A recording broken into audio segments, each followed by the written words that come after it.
Welcome to Save Your Money, Save Your Teeth, the go-to podcast on E-Radio, where curiosity meets dentistry straight from the experts. I'm Ian, and every week I'm joined by Dr. Clifford Yudelman from OptiSmile, and we dive deep into the world of dental care from a consumer's perspective. If you're looking to brighten your smile or maybe protect your wallet, we've got you covered with practical advice and also the latest insights. So do stay with us as we uncover the secrets to maintaining both your dental health and your finances. Today we are wrapping up the segment on dental implants, and we asked the question, why are they worth the investment? Dr. Yudelman, welcome back. Hi, Ian. Thanks. Hope you had a great week. It's great to chat to you again. And the weather's fantastic here in Cape Town, and the birds are singing, the sun is shining. So it's a great day here. So looking forward to today's episode. Yes, absolutely. So, Dr. Yudelman, why are dental implants considered a valuable long-term investment for your oral health? So dental implants, if you haven't heard our previous two podcasts, they were both on implants. Today we're just looking at it from a slightly different point of view, as you just asked me about long-term and investment and oral health. Those are the things that we're going to address. So they offer a permanent solution that can, in many cases, last a lifetime with proper care. Not in all cases. Implants can and do fail for various reasons. Usually it's if the person is not getting regular cleanings or keeping their mouth clean, or if they have diabetes and they don't control the diabetes and so on. But for the average person, they can last a lifetime. They prevent bone loss, and they maintain your jawbone health, and they preserve your facial structure. When you lose teeth, if you don't replace the teeth, the bone disappears as well. And so after losing a tooth, for instance, if you lose a canine or an eye tooth or a premolar, and you get an implant placed at the correct time, the bone will be saved. You won't lose the bone in that area, and your face won't collapse in that area. They eliminate the recurring costs that are associated with dentures or bridges, which need replacement all the time. In general, once the implant is osseointegrated, where it's integrated into the bone, and a crown is put on the implant or a bridge, that superstructure or crown or bridge will last a very long time, especially with today's materials.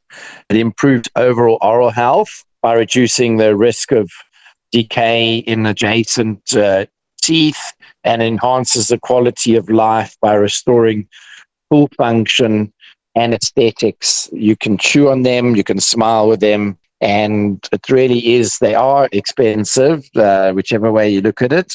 But it is an investment for long term. And it's not only your oral health, but also your self-esteem. Okay. And how do they offer durability, when you compare them to, say, dentures or bridges? So they're made from strong materials like titanium. So the main type of implant is titanium, which is very strong, and it integrates into the bone. And then these days, the crowns and the bridges that we put on top are made from zirconium in most cases, which are very, very good, very strong, very natural. They don't decay. They're not susceptible to cavities like natural teeth. They're securely anchored into the jawbone, so they provide stability over time. And they don't require periodic adjustments or relining like dentures do. And they withstand all normal biting and chewing forces effectively.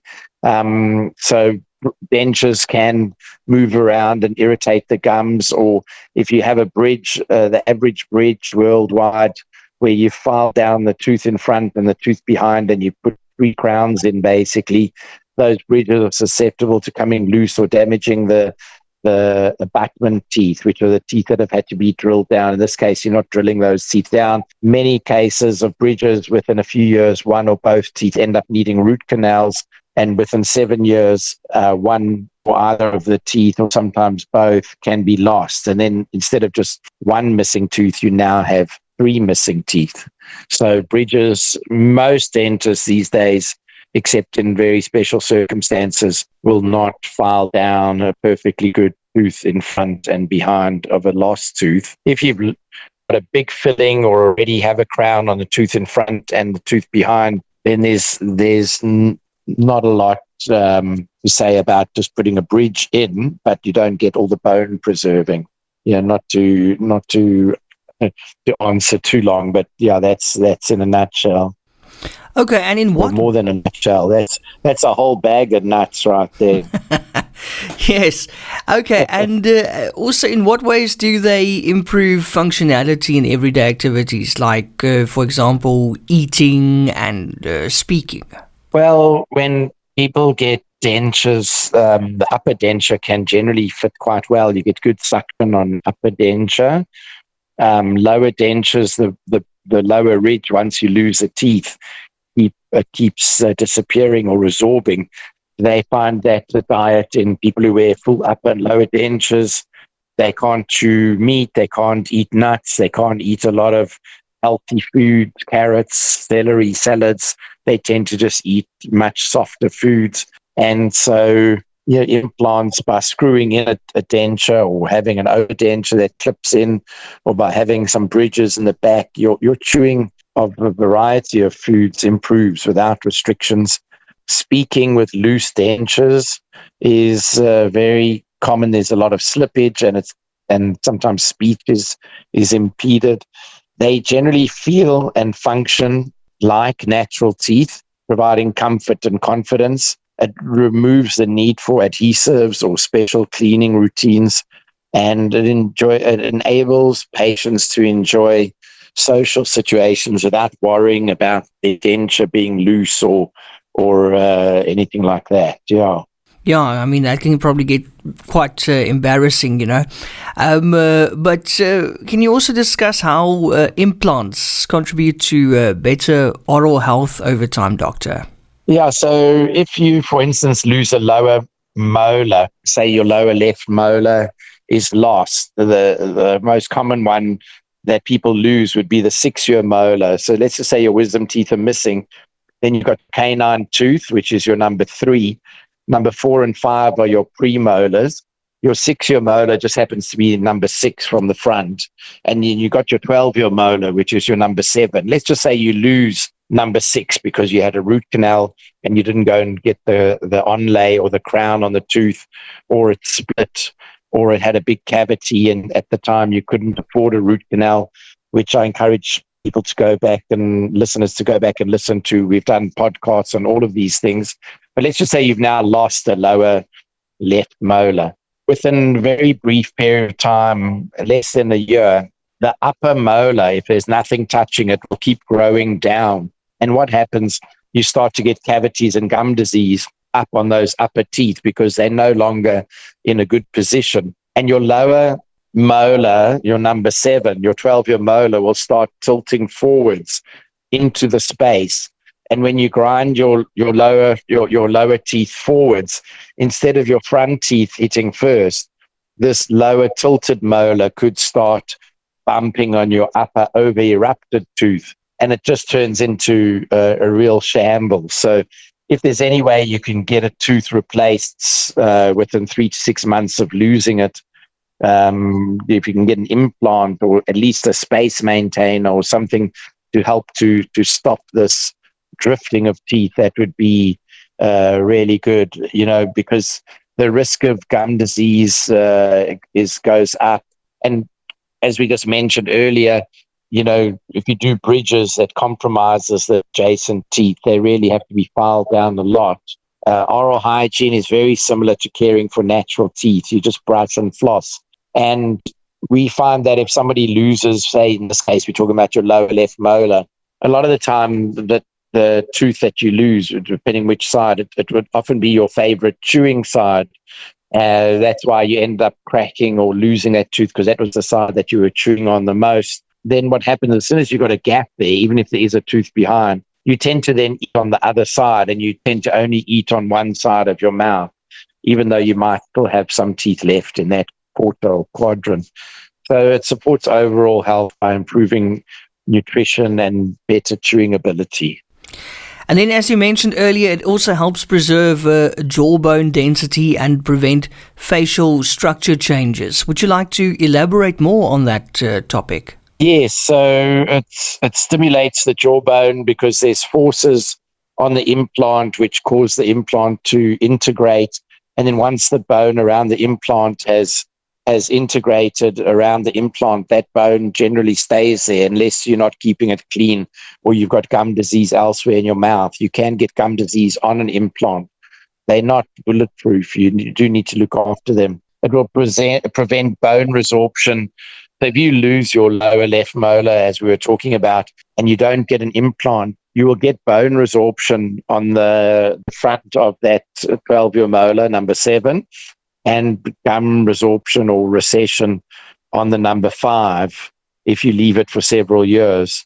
You can still go ahead in many cases, if you haven't lost too much bone, go ahead and get an implant, but the gum won't grow back. So then you might have to get bone grafts or gum grafts to cover those roots. So if you are sitting on the fence about whether to get an implant or not, there's many reasons why one should do that. So preserving bone density and facial structure. Facial structure is more if people lose several teeth on the upper, the sort of cheekbone, it helps. You sort of can lose support there where your canine or eye tooth is. And then if you lose front teeth and then you lose bone, your lip support. A lot of people who've lost lip support in the front, they go out, especially women, mainly women. I don't think I've ever seen a man with lip fillers yet, or not that anyone's told me about. So generally females, where they've lost lip support, they'll go and get lip fillers, which to me looks very unnatural. Sorry if you're listening to this and you've had it done. You're way better off restoring the teeth or getting the teeth in a better position so they can give you some natural lip support. So you're not trying to camouflage something. And implants can do that if they're placed in the correct place and you put a nice, properly contoured or properly shaped tooth that's very natural. It will support your lip and then give you a youthful appearance, with that bone preservation. Yeah, but I think a lot of women actually go overboard when it comes to lip fillers. It's supposed to be a subtle thing. If you want to do it, just do it subtly. It shouldn't be so bow in your face. A lot of them have what you call duck face. That's basically a trend right now. I believe that was made popular in Moscow. It's like a very if you go on Instagram, because one of my patients who's from Russia showed me what she thought were perfect veneers or teeth, and then all of the ladies had these excessive lips. This particular patient had those fat lips as well. I don't know what to call them, duck lips, and it seems to be like a trend. But I think also people that do things like that, they tend to get addicted to it. Yeah. You can get addicted to plastic surgery and cosmetics until you get to a point of no return. So yes, in the right hands and actually seeing a qualified plastic surgeon, some of these things can help a lot. I recently met a plastic surgeon. I was out for dinner. He was sitting next to me, and they were telling me about how they can actually do some liposuction on your backside and take out the fat, and then they spin it or micronize it or make it very, very fine, and they filter it, and they can inject that into your sort of cheek areas or maybe even your lip, and it's your own natural fat, and it can give back. If you're losing, as we get older, your face gets more drawn. And this can give you back some natural fat, some baby fat, so to speak. Goodness gracious! Wow, that's next level, eh? Okay. Yeah, I'm going to have to look into it because since he told me that, my face is looking quite sunken. It's just he's looking for new patients, man. Yeah. Oh, he's in Joburg. I said, can we get this done in Cape Town, or do we have to come and see you in Joburg? He hasn't answered me. That was a few weeks ago. Yeah, I wonder. Now you look fine, doctor. Yeah. Don't you worry about that. Okay, thanks. So health benefits we just discussed. Sorry, Yeah. Everyone looks good on the radio. Amen, brother. I agree. So, Doctor, we just spoke about the health benefits. What financial benefits do the implants offer us in the long run compared to other dental solutions? So these days, not a lot of dentists do or specialize in dentures. You can go to like a cheap medical aid type denture place and get a run-of-the-mill or average denture, unless it's an old guy who's been doing it for years and he just charges medical aid rates. But in general, dentures can be very expensive and they don't last long. You can drop them and break them, and there's a lot of advancement now with same-day and 3D printing of dentures. We're looking into it at OptiSmile. We haven't really scheduled a podcast about dentures, maybe in the future when we start doing some digital dentures, but nevertheless, the technology is expensive. So the dentures, you get them quicker and they bounce when you drop them, but they can be quite expensive. If you're looking at, say, you've lost a lower molar and you got to get your teeth filed down, and you got to get a crown on this tooth and then a crown on the one in front, and then a crown. It's like getting 3 crowns done.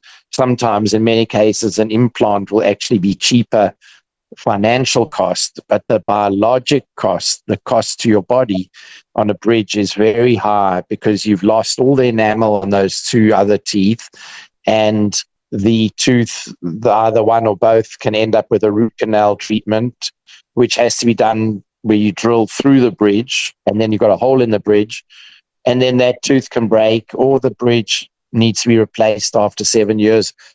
Whereas an implant, 99% of implants will definitely last 7 years. The crown on the implant will last 7 years.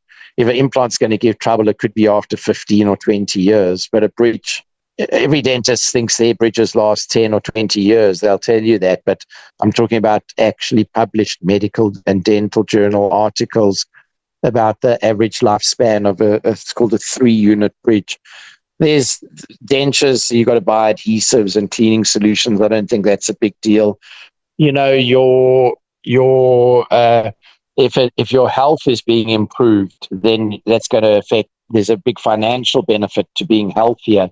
Years ago, the Mayo Clinic used to say that people with their own teeth or that can eat properly into their 70s generally live 10 years longer than people without teeth. So I think that goes for denture, for implants as well. And a lot of medical aids now cover implants. Some people go, if they need multiple implants, they will go and have it done with an oral surgeon in hospital, because they tend to get a general anesthetic or sedation, but the oral surgeons work out of a hospital, and then some people get it covered under a hospital plan. We don't generally get involved with that, but I have had patients that have come from an oral surgeon with implants, and they said it costs them nothing. It was done. I haven't really looked into that, because most of our patients, they come to us and they're not too concerned about medical need. But that is, for people listening, something to look into, especially if you need 3 or 4, or you're very scared, then getting sedation or a general anesthetic would be a double whammy. You're going to really save in more ways than one. And the value addition, talking about financial benefits, it's just the increase in quality of life and your personal confidence. I think you can't really put a price to that. So, Doctor, what are the maintenance requirements for dental implants versus other tooth replacement options? So I'm yet to see a patient who can floss underneath their bridges properly or clean. I'm exaggerating. There are 1 or 2 people that can keep bridges clean, but in general, it's very difficult. They get a bad taste or smell. Bridges are not very nice to have, and they're difficult to clean. In general, people really love the implant, similar to looking after natural teeth, unless you've got something called all-on-4, all-on-6, where you've got kind of a denture that's screwed in, then you've got to use floss threaders, but we do them so that you can clean them nicely. You got to go and have professional cleanings regularly to maintain gum health, and you need a dentist to monitor your integrity of your implant. You need to get an x-ray every so often, and the dentist will poke around and make sure there's no bleeding. You don't have to use any special soaking solutions or adhesives like you do with a denture. We really don't see too many people with dentures. When we're talking about implants here, it's more a case of someone losing a front tooth in an accident, or a lower molar, or maybe a whole bunch of teeth because they had a bridge that failed and now they've lost 3 teeth. So that's quite common, actually. Okay, and can you share any other patient experiences that highlight the long-term benefits of choosing dental implants? Yeah, I mean, we see all the time patients love their implants. They come back, they say, I can't believe I left that for 3 or 4 years. I really wasn't eating on that side. My jaw feels better because I'm eating on both sides now. I've seen patients that were treated by other dentists that had implants 20 or 30 years ago, and some of them are in their 80s, and they look like spring chickens. They fit and healthy. They eat whatever they want. They eat lots of nuts. They eat carrots and celery, and they enjoy sports and play tennis or golf, and I think it's because they got a full set of teeth, and they seem to have really good self-esteem, and they're happy. I've never had someone that's come in that has said, oh, I wish I never got my implants done because I would have saved so much money and I didn't really mind having all those gaps. So I don't know. It's just I don't want to sound like a second-hand tooth salesman. They say your first 2 sets of teeth are free, but the third one you pay for. Yeah. And that one goes along with, you don't have to floss all your teeth, just the ones you want to keep. That's so true. Yeah, true story. But just lastly, doctor, what would you say to someone who's a bit hesitant about the upfront cost of dental implants? So that's very understandable. They are expensive. I don't know what the range is in Cape Town, but with a specialist or a higher end clinic, one's looking at anywhere from about 35,000 Rand to 50,000 Rand for a single tooth implant. And when you get multiple implants or multiple teeth, the price per tooth goes down. If you need a 3-tooth bridge, you're only getting 2 implants and then the bridge on top of that. So you're not paying for 3 teeth. So there's things you and every single case is different. Your friend could go and get an implant that's done in one visit, and they get a crown, and they got strong bone and they don't need a temporary and so on. Or you might have no bone and you might need a bone graft, and then you might need a fancy Swiss implant that costs twice as much as a Megagen or a Korean implant or whatever it is. We only use the best quality at OptiSmile, and you get what you pay for in general. There are South African implants. There's implants from China and from all over. And amongst dentists, the dentists tend to know which ones are better. Those are the ones they would put in their own family members or in their own mouths. Sometimes the cost isn't everything. It's the cost effectiveness over time. It's the quality of life. There are finance options. At OptiSmile, we now have something called Float, where you can put something on your credit card. If you've got a credit card with 50,000, limit on it that you don't like to use it because you don't want to pay interest, you can pay on Float with that, and they can spread your payment out over 6 months with no interest. So you can bring the payment right down. It's more of an investment in your overall health and your well-being, and a lot of people have ways to beg, borrow, or steal the money, but I don't recommend the stealing one. Beg or borrow it. Maybe sell your car and start walking, but don't rob a bank. And I encourage people to discuss their concerns with a dentist. Don't just guess or just put your hands up and say it's not in my reach. Book a free video consult at OptiSmile. Send us some photos. We'll give you a better idea. Or a lot of dentists offer video consultations. And of course, at some point, you'll have to get a scan and a 3D X-ray. We include the 3D X-rays at no extra charge when patients come in for their full 1.5 hour consultation. We did a podcast back, like what does a dental exam entail? So we speak about that. And yeah, look, just if you've got missing teeth or you're suffering with a denture or you've got a bridge that you know is got a bad smell or taste, or it might have an infection, you might be looking at implants sooner than later, and don't leave it until the last minute. So hopefully that helps, and that wraps up our 3-part series on implants. And next week is something very different. I did promise to do things that would help people. This is about helping listeners and not necessarily just selling dental services. And our next 3 podcasts will be about snoring and sleep apnea. And you may wonder, what has a dentist got to do with snoring or sleep apnea? Well, be sure to tune in. Looking forward to that, Dr. Yudelman. A big thanks to you once again. And remember also, while we strive to provide valuable insights on this podcast, you must always consult with your own dental professional for advice tailored to your personal health. Subscribe to our podcasts for more enlightening discussions, and join us again next week as we continue to explore the fascinating intersection of dental health and also financial savvy. Until then, do join us again. Keep smiling and taking great care of your teeth.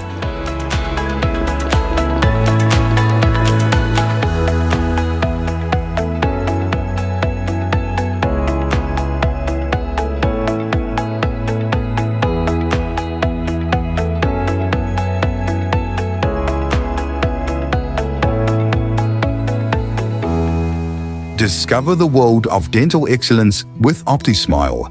Join us for a weekly podcast featuring Dr. Clifford Yudelman, a seasoned expert with 40 years of dental experience across 4 continents.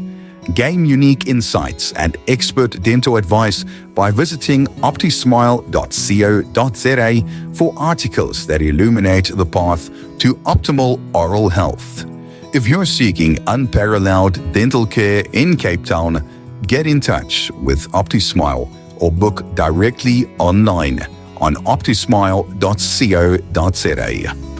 OptiSmile, where global expertise meets local care.